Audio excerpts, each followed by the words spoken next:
Чүй облусунда мурунку сүйлөшкөн кызынын жигитинин жаагын сындырган жаранга айыппул салынды. Чечим жогорку соттун сайтында жарыяланды.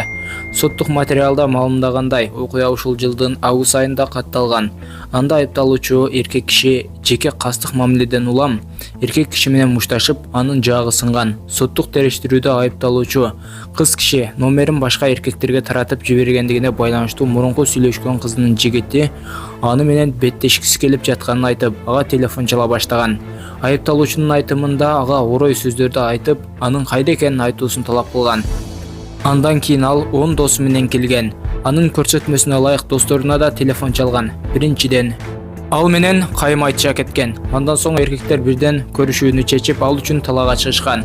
Натыйжада жагынан жаракат алган. Жабырлануучу мушташууну токтотууну суранган менен кол алышып тарап кетишкен. Сотто айыпталуучуга телефон чалганын ырастаган. Анын айтымында ал анын кадыр баркына шек келтирип, аны провокация кылган. Ошентип алар жолугушууга макул болушкан.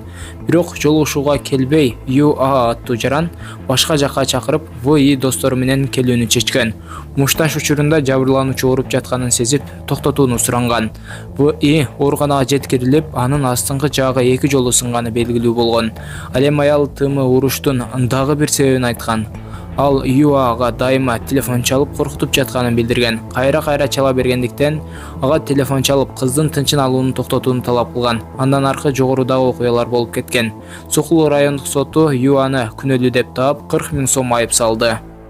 Урматтуу туугандар, бул окуядагы адамдардын аттары кыскартылып